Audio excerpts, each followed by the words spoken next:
어, 다시 처음부터 하겠어요. 지난해 여론조사 리서치 기관에서 18세 이상 교인들에게 왜 예배에 참석하는지를 물었습니다. 뭐라고 대답을 했을 것 같습니까? 왜 예배에 참석하는가? 대답이 하나님을 가까이 느끼고 싶어서 라고 대답을 했어요. 여러분도 그러시죠? 그래서 여러분 하나님 가까이 체험하고 싶어서 오늘 교회 예배에 참석한 줄로 믿고요. 또 온라인으로 들어오신 분들 역시 이 상황이기 때문에 그래도 하나님 만나기 위해서 이 예배에 참여하신 줄로 믿습니다. 하나님은 신령과 진정으로 예배 드리는 곳에 임재하시고 오늘 저와 여러분이 신령과 영과 진리로 예배 드린다고 하면 하나님의 영광을 체험할 수 있을 줄 믿습니다. 그래서 우리는 이 영적인 예배를 경험하기 위해서 성령님을 의지해야 되고요. 또 그래서 그렇게 되면 하나님의 함께하심을 또 체험할 수 있을 것 같습니다. 오늘 이 시간이 그 영광의 시간 될 수 있기를 주님의 이름으로 축복을 합니다. 여러분은 희망적이십니까? 늘 희망이 마음속에 있습니까? 네. 우리 기독교는 희망의 종교라고 합니다. 그냥 희망 정도가 아니고요. 절망 속에서도 희망을 놓지 않고 주님을 바라봅니다. 우리는 어떤 상황 속에서도 절대로 절망해서는 안 되죠. 왜냐하면 우리는 누구를 믿느냐면 죽음도 이기시고 부활하신 예수님을 믿기 때문입니다. 그분이 정말로 죽음을 이기셨다고 하면 그분의 권세를 가지고 있는 우리들도 분명히 죽음을 이길 수 있는 그 권세를 가지고 살아갈 수 있을 줄 믿는다는 거죠. 이 몰트만이라고 하는 유명한 독일의 신학자가 있는데요. 지금도 아마 생존하신 거로 제가 알고 있는데 이분이 쓴 책 중에 아주 유명한 책 희망의 신학이라고 하는 굉장히 사실은 되게 어려운 책이에요. 독일 말로도 잘 이해가 안 되는 거를 한국말로 번역해서 또 이렇게 보니까 굉장히 쉽지 않은 책인데 그 책 속에 이런 이야기가 있었어요. 두 구절을 제가 말씀을 연이어서 그 이야기를 읽어드릴게요. 그리스도의 신앙은 하나님의 약속을 희망하는 것이며 여기서 희망은 피안의 세계라고 하는 것은 이제 그러니까 이 땅이 아닌 그 우리 눈 밖의 세계죠. 그 세계를 향하는 것이 아니라 현재 삶 가운데 이루어질 하나님의 약속을 지금 희망하는 것이다. 또 이어서 또 이야기할게요. 신앙은 희망 위에 우뚝 서는 것이다. 희망 위에 서 있는 신앙은 세상으로부터 탈피하거나 도망가지 않는다. 오히려 고통이 난무한 세계를 마주하며 그 갈등 안으로 들어가며 맞서 싸우며 저항한다. 이것이 다가올 미래를 희망하는 올바른 신앙이다. 그러니까 대학자답게 희망이라고 하는 것을 잘 통찰력으로 잘 보여주고 있는데 이분의 얘기는 뭐냐면 희망이라고 하는 것은 뭐 좋은 것을 막 소원하고 바라는 것으로만 끝나는 것이 아니라 오히려 이 암울하고 힘들고 어려운 세계 속에 들어가서 그 갈등 안으로 들어가서 맞서 싸우며 저항하는 것이다. 그게 희망이다. 왜? 희망이기 때문에 그 싸울 수 있는 그 힘이 그 속에서 생긴다는 것이죠. 혹시 여러분 지금 주저앉아 있지는 않습니까? 여러분 피곤해서 지쳐 쓰러져 있지는 않습니까? 또 혹시 그렇더라도 다시 궁극적인 희망을 품고 다시 일어서야 할 줄 믿습니다. 하나님이 저와 여러분에게 희망을 주실 것입니다. 오늘 본문의 이야기는요, 예레미야의 이야기인데 주전 587년경, 그러니까 유다가 망할 때의 이야기예요. 유다의 예레미야 선지자가 왕궁의 감옥인 시위대 뜰에 갇혔을 때, 감옥이 있었어요. 거기에 갇혔을 때 하나님이 주신 희망의 말씀입니다. 지금 유다의 역사적 상황이 어떠냐면 바벨론 느부갓네살 왕, 그 무서운 느부갓네살 왕이 3번에 걸쳐서 그 예루살렘을 유다를 침공했습니다. 이 오늘 말씀 배경은 3번째 마지막 침공 때였고 유다가 망하기 직전의 이야기인데 이미 많은 선지자들이 회개를 촉구했어요. 너희들 망한다. 회개해야 된다. 그렇지만 유다 왕들은 이를 무시하고 오히려 하나님의 선지자를 죽이기까지 했죠. 그래서 예레미야 선지자도 하나님의 심판과 유다의 멸망을 예언하다가 결국 그 소리 듣기 싫으니까 시위대 뜰에 가둬놓게 되었는데 거기 갇히게 된 겁니다. 그런데 그 상황이 조금 있으면 어떻게 이제 전개가 되냐면 임금이 끌려가서 죽임을 당해요. 그리고 예레미야를 비롯해서 유대인들이 생명처럼 여기던 예루살렘 성전도 무너져 버립니다. 그래서 어딜 가도 자기 의지할 때도 없고 어딜 가도 하나님 만날 때도 없고 들을 수도 없게 되는 상황이 있게 된 거예요. 그런 와중에 예레미야 선지자가 그 모든 것들을 알고 있는 상황에서 이 감옥에 갇히게 된 겁니다. 인간적으로 하면 이 나라가 망해요. 임금이 다 죽어요. 그리고 이제 뿔뿔이 흩어질 거예요. 그러면 절망하여 다 포기하고 싶은 상황일 거예요. 어쩌면 좋을까요? 뭐 개인이 뭐 할 수 있는 일이 있습니까? 힘이 있습니까? 감옥에 갇혀 있어요. 거기에다가 무엇을 할 수 있을까요? 할 수 있기는커녕 죽음의 공포가 그를 짓누르는 거예요. 육체적으로는 배고픔과 추위에 고통스럽습니다. 자, 이럴 때 하나님의 말씀이 등장을 해요. 하나님은요, 국가적으로나 개인적으로나 절망적인 상황이 있는 그 예레미야에게 말씀을 주시는 겁니다. 이 옥에서요, 하나님은 두 번의 말씀을 주시는데 오늘 말씀은 두 번째 말씀이고 첫 번째 말씀이 있어요. 그 첫 번째 말씀도 생각해 봅니다. 하나님이요, 예레미야에게 누군가 밭을 사라고 하러 올 건데 그 밭을 사라 그렇게 얘기해요. 이게 예레미야가 옥에 갇혀 있는 중인데요. 그의 사촌 하나멜이라고 하는 그 사촌이 와갖고는요, 기업물을 권리를 이용해서 예레미야에게 자신의 밭을 정상적인 값을 주고, 그것도 싸게 주는 것도 아니고 값을 주고 사라고 하는 겁니다. 이 기업물을 권리라고 하는 거는 뭐냐면, 내가 땅이 있어요. 땅인데 내가 뭐 때문에 빚을 졌습니다. 근데 빚을 갚을 수가 없으니까 내 땅을 내놔야 되는 상황인데, 근데 이 땅을 팔면 이게 우리 가문의 땅, 우리 족속의 땅이 아니라 우리 지파의 땅이 되는 게 아니라 다른 지파의 땅이 되니까 이거를 가장 가까운 친족이 먼저 사야 되는 그런 의무 또 권리가 있다라는 거죠. 그 권리를 이용해서 예레미야에게 내가 지금 땅을 팔아야 되는데 당신이 먼저 이 땅을 사시오 라고 하는 상황입니다. 여러분, 정상적인 상황이면 괜찮은 거예요. 땅 내가 살 수 있으니까 내 땅이 넓어지는 거니까 그 요구가 합당한 겁니다. 그런데 지금은 그럴 때가 아닌 거예요. 왜요? 무슨 상황이라고요? 나라가 지금 어떻게 된다고요? 망하게 될 거예요. 내 땅이 될 수가 없는, 전쟁이 일어나는데 땅 문서 갖고 있어봤자 뭔 소용이 있습니까? 지금 이북에 땅 문서 갖고 있는 분들 그 소용이 있어요? 없잖아요. 예레미야는 예루살렘이 점령되어 실제로는 토지가 필요 없는 상황이 된 거예요. 그런데도 하나님이 말씀하시기를 너 그 땅 사라. 그것도 정상적인 값을 주고 사라. 그래서 예레미야가 그 땅을요 샀습니다. 믿음으로 샀습니다. 이게 무슨 뜻일까요, 여러분? 왜 하나님은 이런 상황에서 땅을 사라고 그랬을까요? 이거는요, 단순히 토지를 사라고 하는 것이 아니고요, 나중에 이스라엘이 다시금 회복될 때가 있는데 그때 그 땅 필요할 땅이다 이거예요. 그러니까 하나님은 지금 이 상황에서도 회복될 거를 바라보고 그 땅을 사라고 하는 겁니다. 그러니까 회복될 것을 예표하는 상징으로 밭을 사라고 하는 거죠. 그러니까 예레미야는요, 밭을 산 게 아니라 뭘 산 거예요? 희망을 산 거예요. 희망. 그리고 얼마 후에 하나님이 예레미야에게 또 찾아오시는데, 여러분 지금 말씀드렸던 첫 번째 말씀 임했을 때 예레미야가 순종했어요. 우리가 생각할 때 하나님 말씀에 순종하면 좋은 일이 생겨야 된다고 생각을 하잖아요.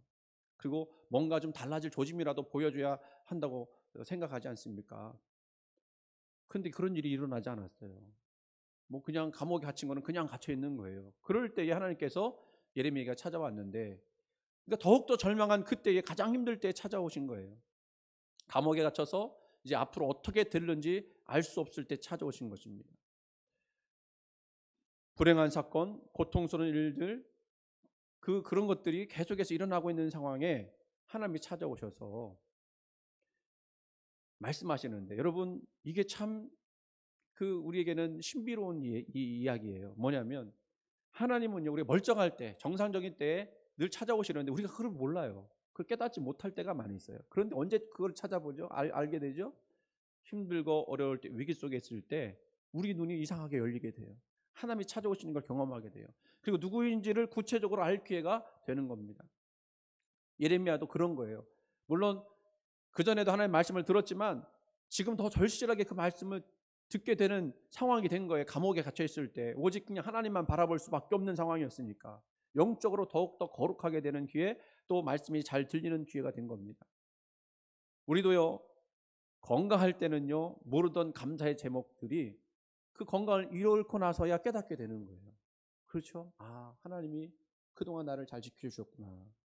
정상적인 상황에서 모르던 것들이 이렇게 코로나 시대를 맞이해서 야, 그게 감사했던 것이구나. 마스크 벗고 다녔던 거, 사람들과 같이 모여서 이야기하고 나눔을 가질 수 있던 거, 그게 귀한 거였구나. 그걸 깨닫게 되는 거예요. 그래서 믿음의 선배들은 이 고난의 유익을 얘기를 했습니다. 지난주에도 말씀드렸는데 시편 119편 71절, 고난당한 것이 내게 유익이라 이로 말미암아 내가 주의 율례들을 배우게 되었나이다 라고 말씀하셨어요. 하나님이요, 예레미야가 이렇게 절박한 상황, 절망하는 상황에 있으니까 두 번째 희망의 메시지를 주시는데, 그런데 그 메시지만 툭 던지시는 것이 아니라 이제 예레미야에게 이 희망이 어떻게 해서 일어날 수 있는지에 대해서 설명하시기 위해서 그 희망의 전제, 그리고 희망의 근거이신 하나님이 어떤 하나님이신지를 보여주세요. 제가 오늘 여러분에게 드리고 싶은 말씀이 가장 중요한 부분이 이 말씀인데, 2절 말씀을 한번 같이 읽어보겠습니다. 시작. 이를 행하시는 여호와, 그것을 만들어 성취하시는 여호와. 거기까지만 보겠습니다. 여러분, 예레미야 선지자는요, 감옥에 갇혀 있어서 아무것도 할 수 없는 상황이에요. 그런데 하나님이 뭐라고 말씀하시냐면 내가 일을 행한다, 그것을 만들어 성취한다. 그래서 세상의 모든 역사를 창조하시고 주관하시고 청취하시는 분임을 깨닫게 하셨습니다. 우리 창세기 1장 1절 말씀 보면 태초에 하나님이 천지를 창조하시니라 말씀했죠. 거기 1장 1절만 보면 하나님이 일하셨다라는 그런 의미로 출발을 하는 거예요. 지금도 하나님은요, 조금 좀 강조하다 보면 우리를 위해서 일하시는 하나님이십니다. 얼마나 멋있습니까? 지금 우리가 지금 아무것도 하지 못하는 순간일지라도 하나님은 일하신다는 거예요. 일을 행하시는 여호와. 근데 그 의미가요, 예레미야에게는 역사적으로 어떻게 다가와야 되냐면 예루살렘 멸망 후에 회복을 작정하시고 그것을 청취하시는 분이 바로 하나님이시다는 거예요. 그러니까 그 약속을 하시는 거예요. 지금 네가 아무것도 하지 못하지, 절망스럽지, 그리고 고통스럽지, 그러나 나는 일을 하는 하나님이야. 그것을 만들어 성취하는 하나님이야. 네가 곧 그것을 볼 거야 라고 말씀하시는 거예요. 그 계획을 온전히 이루신다는 사실적인 표현인 것입니다. 또 그 뒤에 그의 이름을 여호와라 하는 이라고 하는 표현이 나오죠. 이거는요, 그분이 자기의 이름을 걸고 명예를 걸고 인격을 걸고 전 존재를 걸고 그것을 이루실 거라고 하는 내용으로 자기 이름을 이야기한 거예요. 하나님이요, 모든 만물을 창조하셨을 뿐만 아니라 그것을 주관하시고 마침내 성취하시는 분이십니다. 그래서 우리는요, 하나님이 하시는 일을 좀 생각해 봐야 되는데, 이 성경을 보니까 네 가지 하나님이 하시는 일을 크게 나눌 수가 있어요. 첫 번째는 창조하시는 분이에요. 창조하시는 분. 하나님은 우주 삼라만상 천지 만물을 말씀으로 창조하셨어요. 뭐라고 했느냐면 있으라, 뭐뭐가 있으라 그랬더니 그 말씀 한마디에 창조가 되었습니다. 놀랍고 위대한 일을 행하셨죠. 창조하신 다음에 뭐 하느냐면, 그리고 그것을 주관하시고 섭리하시는 분. 두 번째 하시는 일이 바로 그거예요. 하늘에는요, 수없이 많은 별들이 있고 땅 위에는 70억 되는 인구가 살고 있습니다. 행성들은 태양을 중심으로 떠돌고 있는데 태양을 중심으로 해서 행성이 있습니다. 수성, 금성, 지구, 화성, 목성, 토성, 명왕성, 천왕성, 해왕성, 그 9개의 행성이 태양을 돌고 있는데, 그런데 창조 이후 지금까지 그 9개 행성들이 우주 공간에서 충돌한 일이 없어요. 물론 멀어서 그렇다고 생각할 수 있겠지만 충돌한 일이 없습니다. 마치 자동차 길처럼 노란색이나 하얀색으로 차도를 그려놓은 것처럼 거기를 계속 돌고 있어요. 이게 신기한 거예요. 이 과학자들이 이제 법칙을 가지고 막 풀어낸다고 하지만 다 이해할 수 없습니다. 그 왜 그래요? 하나님이 그렇게 붙잡고 계시기 때문에. 세 번째는요, 그런 하나님이 지금 우리에게 뭘 하고 계시냐면 우리를 구원해 주십니다. 하나님이 가장 크고 위대한 사역이 뭐냐고 하면 바로 우리를 구원해 주시는 거예요. 이스라엘을 구원하셨고 세상을 구원하셨고 그리고 우리를 구원해 주셨습니다. 하나님 외아들 예수님을 이 땅에 보내서 죽게 하심으로 구원을 이루셨죠.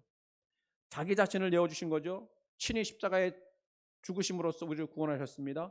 우리 대신 매 맞고 찢기고 죽으셨습니다. 내가 받아야 될 그 심판을 우리 예수님이 대신 받으심으로써 내가 당할 저주, 형벌에서 나를 구원해 내셨어요. 심판에서 구원해 내셨어요. 그리고 우리가 고통당하고 힘들고 어려울 때, 고충이 점점 심해질 때 우리 하나님 우리를 구원해 내주신다는 사실을 깊이 생각해야 할 줄 믿습니다. 마지막으로 하나님은 마지막 때에 그 심판을 완성하시고 그 일을, 그 뜻을 성취하신 분이라고 말씀드릴 수 있어요. 마지막 때는요, 하나님 모든 것을 하나님의 뜻대로 원래의 모양으로 되돌리실 것입니다. 아니, 그보다 더 영적인 세상으로 우리를 이끌어 주실 것입니다. 그것을 만들어내시고 성취하시는 분이 바로 하나님이 하시는 일이에요.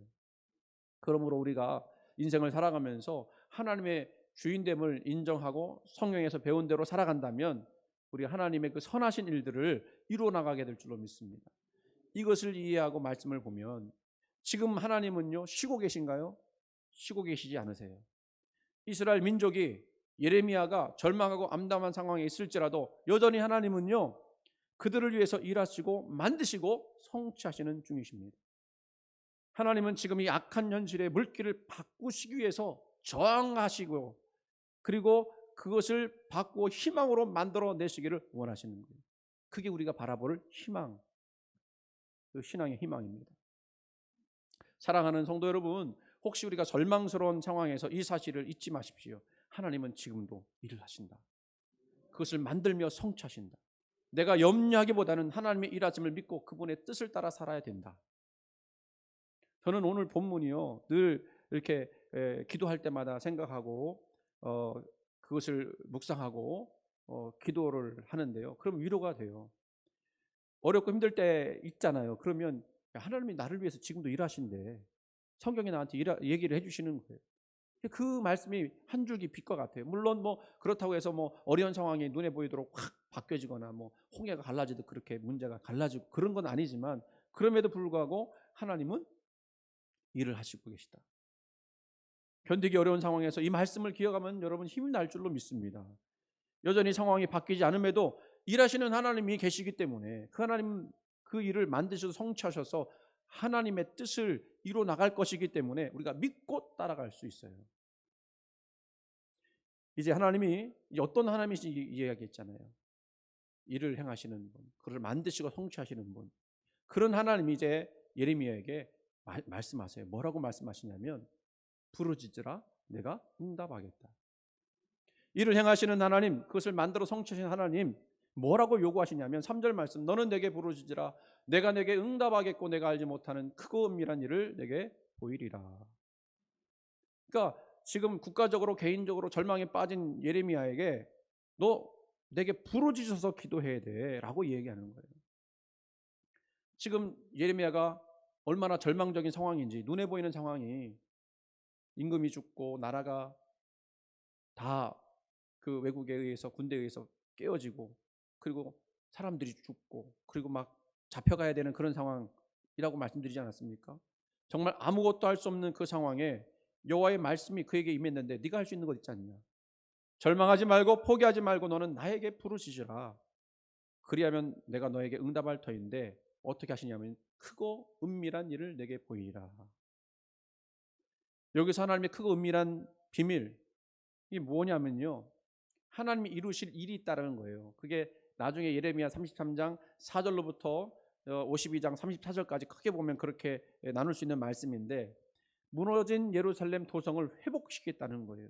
그래서 이렇게 말씀하신, 보라 내가 이 성읍을 치료하며 고쳐 낫게 하고 평안과 진실이 풍성함을 그들에게 나타낼 것이라. 하나님이요 치료해 주신대요. 낫게 해주신대요. 그리고 평안과 진실을 풍성하게 보여주신대요. 그게 하나님이 행하실 크고 비밀한 일이라는 거예요. 하나님이 정한 때가 되면 지금은 노여하셨고 분노하셨지만 이제 다시 그들에게 구원과 회복과 치유 은혜를 베풀어서 우주적인 평안과 참된 진리가 가득 찰 때가 되는 그때를 하나님이 만들어낼 거라는 거예요. 이게 크고 비밀한 일이죠. 왜 그래요? 그때 상황에는 그게 보일 수가 없으니까, 볼 수가 없잖아요. 힘든 상황이니까. 그런데 여러분, 이게 참 신앙의 비밀이고 우리가 하나님을 믿는 이유이기도 한데, 그거에 우리가 정말 절망스러운 상황 가운데 있을지라도 절망하지 말고 하나님을 바라봐야 될 이유가 뭐냐면, 하나님이 계속 일을 하셔서 우리가 생각지 못했던 놀라운 일들을 막 이뤄내시기 때문에 그걸 놓치지 말아야 된다고 이야기하는 거예요. 심지어는 우리가요, 살고 죽는 것도 하나님의 주권에 달려 있음을 믿으셔야 합니다. 아무도 하나님의 주권을 거부할 수가 없죠. 하나님이 징계하시고 연단하셔서 시련을 주셨다고 한다면 우리가 그것을 아무리 노력을 해도 해결할 수가 없습니다. 그럴 때는 어떻게 되냐면 하나님께 모든 걸 맡기고 주권을 맡기고 기도하며 인내하는 거죠. 하나님 그걸 바라시는 거예요. 네가 아무것도 할 수 없으니까 하나님 바라봐야 되는 거 아니냐. 일하시는 하나님이 계시지 않습니까? 오늘 말씀대로 한다면. 그럼 우리가 그 하나님께 기도하는 거예요. 기도가 없으면 어떻게 하나님의 역사가 일어날 수 있겠습니까?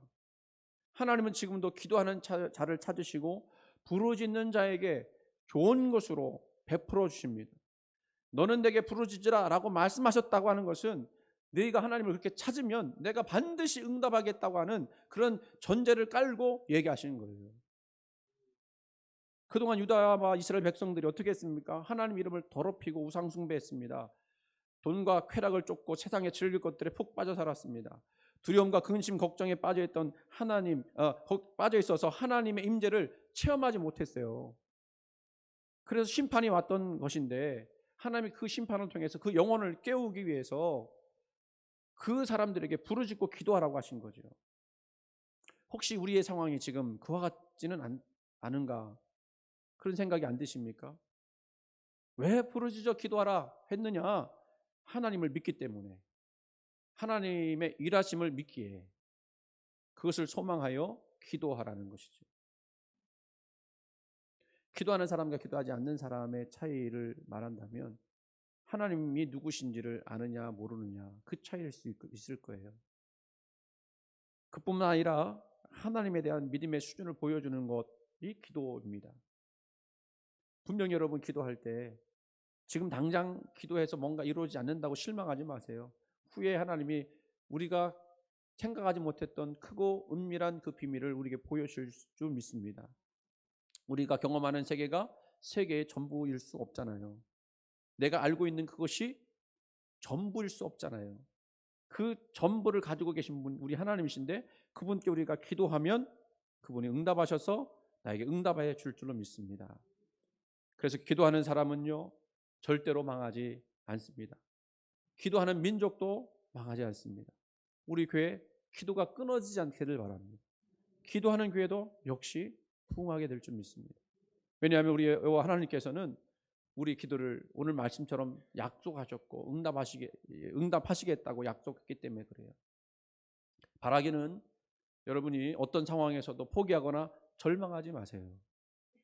힘든 상황이 왜 없겠습니까? 이렇게 말씀을 드리는 순간에도 어려움 가운데 빠진 분들이 있을 거예요. 그리고 계속 그 어려움이 계속해서 그 삶을 엉두르는 분들도 계실 겁니다. 그래도 하나님이 지금도 일하신다. 일하심으로 우리를 도우신다. 그거를 알고 소망하며 나갈 수 있기를 간절히 소원합니다. 마지막 그 말씀을 아까 몰트만이라고 하는 그 신학자 희망의 신학의 한 구절을 소개하면서 말씀을 마칠게요. 신앙의 희망을 가진 인간은 언제나 하나님의 약속이 성취되기만을 기다리는 나그네처럼 살아간다. 나그네는 현실에 안주하지 않으며 미래에 주어진 약속을 향하여 불안한 여행길을 떠난다. 그리스도를 바라보는 나그네는 죽음과 악이 난무한 현실 때문에 고통을 당하며 모순된 갈등 속으로 들어가 저항한다. 희망하는 자는 그리스도를 통해서 고난에 맞서는 하나님의 저항을 보게 된다. 악에 저항하시는 하나님, 이것이 우리가 신앙할 수 있는 희망일 것이다. 여러분 하나님이 지금도 저항하세요. 희망을 주시기 위해서. 그 희망을 여러분 꼭 붙들고 이 코로나 시대에서도 당당히 승리하며 나가시는 저와 여러분 되기를 주님의 이름으로 이제 축원을 드립니다. 우리 같이 한번 기도하시면서 우리가 주님께 나가기 원합니다. 일을 행하시는 여호와, 그것을 만들며 성취하시는 여호와가 지금 말씀하십니다. 너는 내게 부르짖으라. 부르짖으면 내가 응답하겠는데 우리가 알지 못하는 크고 은밀한 일들을 보여주신다. 약속하셨사오니 우리 주님 믿는 것 실패하지 않게 해주옵소서. 우리 같이 한번 통성으로 기도하겠습니다. 하나님 아버지 감사합니다. 우리를 사랑하여 주셔서 그 귀하신 은혜와 능력으로 새롭게 하시고 인도하시고 축복하여 주시니 감사를 드립니다. 우리에게 새 힘 주시는 하나님, 우리에게 능력 주시는 하나님, 그의 권세와 영광이 우리 가운데 떠나지 않는 그 놀라운 역사들이 우리 하나님에게로부터 오는 줄 믿습니다. 이를 행하시는 하나님, 그를 만드시고 성취하신 하나님, 지금도 우리가 아무것도 할 수 없는 이 상황 속에서도 하나님은 하나님의 역사를 이루어 나가신 줄 믿습니다.